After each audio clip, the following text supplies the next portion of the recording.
क्या किसी घर को 2 या 3 महीनों के लिए खाली छोड़ दिया जाए तो क्या वो घर एक हॉन्टेड घर हो जाता है? क्या उस घर में किसी आत्मा का वास हो जाता है? गाइस, आज इस कहानी को सुनने के बाद ना आप लोग काफ़ी शॉक होने वाले हो, क्योंकि ये एक रियल हॉरर स्टोरी है। तो चलिए कहानी शुरू करते हैं। तो ये कहानी है नितेश की। नितेश का बचपन से एक ड्रीम है किसी अच्छे से हाईवे पर एक अच्छा सा होटल, एक अच्छा सा ढाबा हो, ऐसा बचपन से ही ड्रीम है नितेश का। इसलिए नितेश ने काफ़ी कम उम्र से ही मेहनत करना, काम करना स्टार्ट कर दिया था और काफ़ी टाइम लग गया। और इस बीच नितेश की शादी भी हो गई, प्रिया नाम की लड़की के साथ नितेश की शादी भी हो गई और नितेश के 2 बच्चे भी हो गए। 2 बच्चों की उम्र, पहले बच्चे की उम्र 7 साल और दूसरे बच्चे की उम्र है 5 साल। तो काफ़ी टाइम बीत गया और आखिरकार नितेश का वो ड्रीम सच होने का टाइम आ गया था। नितेश ने काफ़ी मेहनत कर काफ़ी पैसा जमा कर लिया था और नितेश एक अच्छे से हाईवे पर एक अच्छी सी ज़मीन ढूंढने निकल गया। और आखिरकार उसे एक अच्छी जगह पर, एक अच्छे से हाईवे पर एक अच्छी सी ज़मीन उसे पसंद आ गई और फाइनली उस ज़मीन को उसने ख़रीद लिया। लेकिन दिक्कत इस बात की थी, जहाँ पर नितेश रहता था, मतलब जहाँ पे नितेश की फैमिली है, वहाँ से वो हाईवे, मतलब जहाँ पे उसने वो ज़मीन खरीदी है ना, वो 100 किलोमीटर दूर है। फिर भी नितेश ने रिस्क लिया और वहाँ पे उसने उस ज़मीन को ख़रीद लिया और उसके बाद वहाँ पे वो ढाबे का काम स्टार्ट हो गया, मतलब ढाबा बनाना उसने चालू कर दिया। और इसी चक्कर में नितेश 2-3 दिन में घर वापस आता था। वो डेली अप एंड डाउन नहीं कर सकता था 100 किलोमीटर, इसलिए वो 2 या 3 दिन में वापस आता था। इसलिए नितेश ने सोचा कि हाईवेज़ पर छोटे छोटे गांव आते हैं, आपने नोटिस किया होगा हाईवेज़ पर बीच बीच में छोटे छोटे गांव आते हैं। तो जहाँ पे नितेश ने उस ज़मीन को ख़रीदा था, जहाँ पे नितेश जिस ढाबे को वो स्टार्ट करने वाला था, वहाँ से एक गांव है, मतलब वहाँ से एक 3-4 किलोमीटर पे एक गांव है। उस गांव में उसने घर किराए पर ले लिया और सिटी में भी नितेश का ओन घर था, फिर भी उसने वो घर पूरा खाली कर दिया और नितेश पूरा सामान, मतलब पूरी फैमिली के साथ घर का पूरा सामान लेकर वो उस गांव में शिफ्ट हो गया। किस गांव में? जहां पर उसका ढाबा है, मतलब जहां पे वो ढाबा खोलने वाला है, वहाँ से वो गांव जहां पे वो अभी शिफ्ट हुआ है वो 3-4 किलोमीटर दूर पर है। तो अभी नितेश थोड़ा खुश था, चलो फैमिली भी अब थोड़ा करीब आ गई है, फैमिली से भी अब दूर नहीं है, अब काम अच्छे से कर सकता हूँ, क्योंकि वो थोड़ा डिस्टर्ब हो रहा था। तो फाइनली अब वो उसके ढाबे पर, मतलब उस काम पर उसने फोकस करना स्टार्ट कर दिया। तेज़ी से वहाँ पर काम चल रहा था और नितेश रोज़ सुबह उठकर वो ढाबे काम के लिए चले जाता था और रात को 2 बजे, 1 बजे, 3 बजे वो घर वापस आता था। स्टार्टिंग में सब अच्छा था, जिस गांव में, जिस घर में वो लोग शिफ्ट हो गए थे, स्टार्टिंग में सब अच्छा था। लेकिन एक हफ्ते बाद, शुरू के 1 हफ्ते सब अच्छा था, लेकिन 1 हफ्ते बाद घर में कुछ अजीब अजीब एक्टिविटीज़ होना स्टार्ट हो गई। प्रिया एक दिन रात को सो रही थी तो उसे कुछ आवाज़ें आई और जैसे वो उठकर उसने देखा, रात की 1:30-2 बजे जब उसने उठ के देखा तो उसके दोनों बच्चे रात को 2 बजे खेल रहे थे और देखने में ऐसा लग रहा था कि वो किसी और के साथ खेल रहे, मतलब ये दोनों आपस में नहीं खेल रहे, इनके साथ कोई तीसरा भी वहाँ पर है। देखने में, सुनने में ऐसा ही लग रहा था प्रिया को, इसलिए प्रिया काफ़ी डर गई थी और प्रिया ने उन दोनों बच्चों को उठाया और साथ में, मतलब फिर वापस लाकर वो लोग सो गए। अगले दिन फिर वही रिपीट, फिर वही रात को बच्चे अपने आप उठकर चले जाते थे दूसरे कमरे में और बच्चे अपने आप खेलना स्टार्ट करते थे। बच्चों के पास जो टॉयस, खिलौने होते हैं ना, उन खिलौनों से वो लोग खेलना स्टार्ट करते थे और देखने में ऐसा लगता था कि उनके साथ कोई और है, क्योंकि वो बच्चे बात करते थे किसी से, ये लो आप भी खेलिए, ये लीजिए, ये लीजिए, ऐसा बच्चे कहते थे किसी और को, मतलब वहाँ पे कोई भी नहीं है। ये सब देखकर प्रिया काफ़ी डर गई। तो एक दिन नितेश सुबह के 4 बजे घर वापस आया तो सुबह होने पर नितेश को प्रिया ने बताया कि बच्चे रात को अपने आप उठकर दूसरे कमरे में जा रहे हैं और वो लोग खिलौनों से, मतलब टॉयज से खेल रहे हैं, लेकिन पता नहीं किसके साथ खेल रहे हैं, ये आपस में नहीं खेल रहे हैं, ये किसी से बात कर रहे हैं। तो नितेश ने फर्स्ट विश्वास नहीं किया। नितेश ने कहा कि क्या तुम पागल हो गई हो, ये सब तुम्हारा वहम है, हम सिटी से अचानक एक गांव में आ गए हैं इसलिए तुम्हारे दिमाग में ऐसे कुछ चल रहा है, ये तुम्हारा वहम है, ऐसा नितेश ने कहा।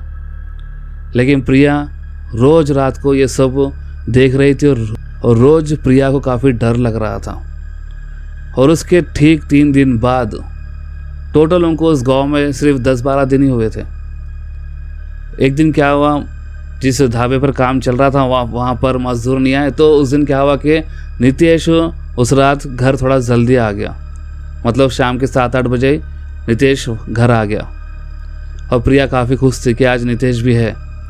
और उसी दिन रात को पूरी फैमिली वालों ने मिलकर डिनर भी किया घर में ही, मतलब ये उसी गांव में, इस बात को आप याद रखना।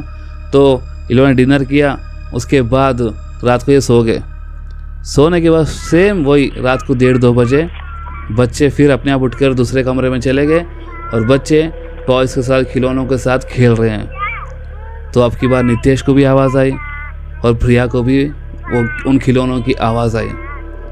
तो प्रिया ने कहा, मैंने कहा था ना बच्चे अपने आप रात को उठ कर जाके खेल रहे हैं। तो नितेश ने भी ठीक है चलो देखते हैं। तो नितेश और प्रिया दोनों दूसरे कमरे में चले गए देखने के लिए। और नितेश ने जैसे देखा वो भी डर गया, क्योंकि देखने पर, सुनने पर ऐसा लग रहा था कि वो किसी के साथ खेल रहे हैं। मतलब प्रिया को और नितेश को बिल्कुल भी दिखाई नहीं दे रहा था कि वो किसी के साथ खेल रहे, लेकिन बच्चों को दिखाई दे रहा था। वहाँ पे जो भी वो आत्मा थी, जो भी एंटिटी, मतलब जो भी वहाँ पे था, वो बच्चों को दिखाई दे रहा था। और बच्चे उस आत्मा के साथ खेल रहे थे। और बच्चे ऐसा कह रहे थे कि ये लीजिए, आप इसके साथ खेलिए, ये खिलौना अच्छा है, ये टॉय अच्छा है, ये कार अच्छी है, अब इससे खेलिए। ऐसा बच्चे कह रहे थे आपस में, नहीं एक साइड में ऐसा देखकर बोल रहे थे। तो ये सब देखने के बाद नितेश काफ़ी डर गया। और नितेश ने जब कल बच्चों को उठाया और कमरे में लेके आया और वो लोग बच्चों को सुला दिए। बच्चे सब सो गए। सुबह उठने के बाद नितेश ने काफ़ी सोचा इस बारे में। और नितेश ने सोचा कि शायद इस घर को खाली कर देना, मतलब इस घर को छोड़ देना ही सही है। इसलिए दूसरे ही दिन से नितेश ने उसी गांव में जहाँ पे उसका ढाबा है, ढाबे से 3-4 किलोमीटर पे जो गांव है, उसी गांव में उसने दूसरा घर ढूंढना स्टार्ट कर दिया। और जैसे जब वो जा रहा था घर देखने के लिए, तो उसे घर मिल भी जा रहा था, वो एडवांस भी दे रहा था। और वो जैसे वापस घर को आ रहा था और घर को आने के बाद जैसे ही वो प्रिया को बता रहा कि हाँ मैंने दूसरा घर ले लिया है, उसके कुछ देर बाद जहाँ पे जिस घर को वो एडवांस दे के आ रहा है ना, वो घर के मालिक उसे फ़ोन करके कह रहे हैं कि सॉरी, हम आपको घर नहीं दे सकते। और ऐसा एक बार नहीं हुआ। उस गांव में वो जितने भी घर उसने देखे, जितने भी लोगों ने कहा कि हाँ हमारे पास एक घर, मतलब एक रूम 2 रूम अवेलेबल है, आप आ सकते हो, आप रह सकते हो। बात करते हैं ना, मतलब किसी घर को और कोई घर में जाके रहना चाहता है, कोई रेंट पे लेना चाहता है, तो फर्स्ट बातचीत होती है। तो फर्स्ट बातचीत में हाँ ठीक है आप आ सकते हो ऐसा कहा। बट थोड़ी देर बाद उन घर के मालिकों ने फ़ोन किया और उन लोगों ने कहा कि नहीं, हम आपको घर नहीं दे सकते। और ऐसा 2-4 बार हो चुका था। तो नितेश इस बात से काफ़ी टेंशन में आ चुका था। उसका बचपन का ड्रीम, एक साइड पर बचपन का उसका ड्रीम है, ढाबा वहाँ पर रेडी होना स्टार्ट भी हो चुका था, काम चल रहा था ढाबे का। और नितेश जैसे ही दूसरे मतलब वहाँ पे आसपास गांव में दूसरे घर तलाश कर रहा था, तो हर रोज़ रात को नितेश को एक बहुत भयंकर, एक बुरा सपना आ रहा था। और उस सपने में कोई आत्मा, कोई भयंकर, जैसे बहुत डेंजर रूप वाली कोई आत्मा उससे कह रही है कि तुम कहीं नहीं जा सकते, तुम्हें यहीं रहना होगा, तुम कहीं नहीं जाओगे, तुम्हें यहीं रहना होगा। ऐसा वो आत्मा उसे सपने में आकर कह रही थी, वो उसे डरा रही थी। वो एकदम चुड़ैल जैसा दिख रही थी, मतलब पूरा भयंकर रूप था उसका। उसके बाद नितेश काफ़ी डर चुका था, क्योंकि उसे लगातार रोज़ रात में वही खिलौनों की आवाज़, वही बच्चे खेल रहे हैं। और रोज़ रात को इसको सपने भी आ रहे हैं, बहुत बुरी तरह सपने आ रहे हैं, क्योंकि ये दूसरा घर ढूंढना स्टार्ट कर दिया था। इसलिए वह आत्मा नितेश को टारगेट कर रही थी कि तुम कहीं नहीं जाओगे, तुम यहीं पे रहोगे, तुम्हें यहीं रहना होगा। यही रिपीट हो रहा था उन सपनों में। काफ़ी डरा रही थी वो आत्मा से नितेश को। तो एक दिन नितेश ने सोचा कि यार चलो बहुत हो गया, रोज़ वही टेंशन। तो उसने प्रिया को कहा कि चलो हम लंच पर चलते हैं, डेली वही टेंशन हो रहा है यार, सर बहुत दुख रहा है, वही ढाबे का टेंशन, घर का टेंशन। तो चलो अपन किसी अच्छी सी होटल में चलते हैं, यहाँ पे आसपास और भी अच्छे ढाबे हैं, किसी अच्छी जगह चलते हैं, चल के लंच करते हैं। ऐसा नितेश ने प्रिया को कहा। तो प्रिया ने कहा क्या तुम पागल हो गए हो, घर में इतने टेंशन चल रहे हैं, बाहर वहाँ पे काम का टेंशन, और तुम्हें लंच की पड़ी है।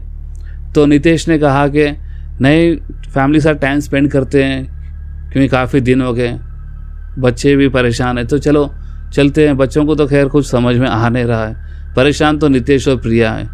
तो नितेश ने कहा कि चलो चलते हैं, थोड़ा बाहर घूमते हैं, बाहर किसी अच्छे से ढाबे पर, वो हाईवे पर थे ना, तो आसपास अच्छे अच्छे ढाबे थे, तो हम चलते हैं, लंच करते हैं, ऐसा नितेश ने कहा। और प्रिया, नितेश और बच्चे चारों चले गए लंच करने के लिए। लेकिन ये चारों फिर कभी लौटकर उस घर को वापस नहीं आए। मतलब जिस घर में, जिस गांव में वो थे ना, वहाँ पे वो लौट कर नहीं आए। नितेश ने यहाँ पे काफ़ी अच्छा दिमाग का यूज़ किया। नितेश ने उस घर में, नितेश ये बात समझ चुका था, अगर वो वापस मतलब उस घर में जाकर कुछ भी कहेगा, कुछ भी बोलेगा, तो वो आत्मा सुन रही है, वो आत्मा देख रही है नितेश को। इसलिए नितेश ने दिमाग का यूज़ किया। नितेश ने कहा कि चलो लंच पर चलते हैं, बट नितेश ने प्रिया और बच्चों को लेके, मतलब ये चारों वापस सिटी को आ गए। चारों वापस सिटी आ गए, लेकिन नितेश को मतलब जो भी सामान था, मतलब घर में जो टीवी, फ्रिज, अलमारी, पलंग, बर्तन, कपड़े, सब जितने भी घर की चीज़ें होते हैं, सभी चीज़ नितेश ने उसी गांव में, उसी घर में छोड़ दी। अगर वो एक भी वहाँ से एक भी चीज़ वो उठाता, एक भी सामान वो वहाँ से उठाता, वो आत्मा समझ जाती कि ये घर खाली करके जा रहा है। इसलिए नितेश ने रिस्क लिया, परिवार से बढ़कर कुछ नहीं है, ऐसा नितेश ने सोचा। और नितेश ने प्रिया से कहा कि लंच पर चलते हैं, लेकिन नितेश ने प्रिया और बच्चों को लेके वो सीधा उस गांव को छोड़कर वो वापस सिटी को आ गया था। सिटी में छोटा सा उसका ओन घर था। लकीली वो घर स्टिल खाली था, मतलब ये खाली करके ज़्यादा दिन नहीं हुआ था, बस एक 14-15 दिन ही हुए थे, तो ये लोग वापस आ गए थे। बट अब की बार नितेश का घर पूरा खाली था, मतलब उसका ओन घर सिटी में, एक भी सामान नहीं था, ना कोई अलमारी, ना कोई कपड़े, ना बर्तन, ना टीवी, ना पलंग, ना कुछ नहीं, ना बच्चों के कपड़े, कुछ नहीं। उसने फिर से सब रीस्टार्ट किया, हर चीज़ उसने फ्रेश, हर चीज़ उसने नई खरीदी, एक भी टॉय, एक भी खिलौना उसने नहीं लेके आया बच्चों के साथ, हर चीज़ उसने उसी गांव में, उसी घर में छोड़ दी। और वो वापस सिटी आकर हर चीज़ उसने फिर से खरीदा, मतलब उसने फिर से एक अच्छा सा घर उसने बसाया। लेकिन आज भी नितेश डर में जीता है, क्योंकि उसके बाद भी उस आत्मा ने उसे नहीं छोड़ा। उसके बाद भी ये हुआ था कि जब वो सिटी वापस आ गया था, लगातार सपनों में उसे वही आत्मा, वही चुड़ैल उसे दिखाई दे रही थी। वो लगातार नितेश को एक ही बात कह रही थी, एक ही बात वो आत्मा दोहरा रही थी, और वो बात ये थी कि तुम्हें वापस आना पड़ेगा, मैं तुम्हें नहीं छोड़ूंगी, तुम्हें वापस आना पड़ेगा, तुम वापस आओगे उसी गांव में, उसी घर में तुम वापस आओगे, तुम्हें वापस आना पड़ेगा। इस तरह वो आत्मा उसे तंग कर रही थी। और जैसे उस आत्मा ने उसे काफ़ी तंग किया, नितेश वापस से उस गांव को गया था। नितेश ने हिम्मत दिखाई, उस गांव वो गया। नितेश ने वहाँ पर काफ़ी पता किया, उस घर के बारे में नितेश ने पता करने की कोशिश की। तो नितेश को ये पता चला, मतलब जब जिस गांव में, जिस घर में नितेश रह रहा था, वो घर 2-3 महीने से खाली पड़ा था, सिर्फ 2-3 महीनों से। और उस घर में जो पहले रहते थे, 2-3 महीने पहले अगर उस घर में जो रहते थे, उस फैमिली से नितेश जाकर मिला और उस फैमिली को उसने पूछा कि आपके साथ कुछ अजीब अजीब हादसे हुए इस घर में? तो उस फैमिली ने कहा कि नहीं, हमारे साथ तो कुछ हादसे नहीं हुए, हम 5 साल रह चुके हैं उस घर में, हमारे साथ कभी भी कुछ भी बुरा नहीं हुआ। ऐसा उस फैमिली ने कहा, जो फैमिली पहले उस घर में रहती थी।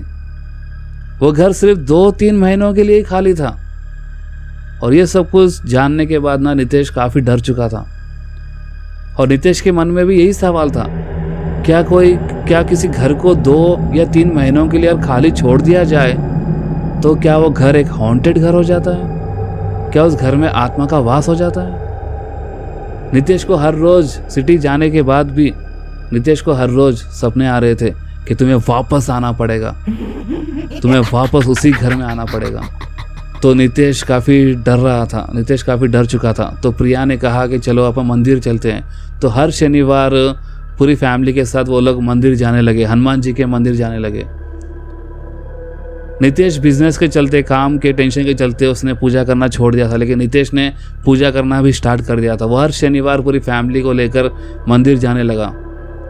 फिर धीरे धीरे सब कुछ ठीक हो गया। वो आज भी उसी गांव के पास से गुजरता है, क्योंकि उस गांव से उसका ढाबा 3-4 किलोमीटर दूर पर है।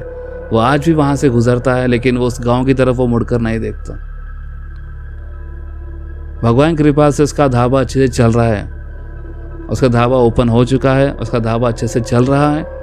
और वो 1-2 दिन मतलब ढाबा और सिटी मतलब वो अप एंड डाउन करता रहता है।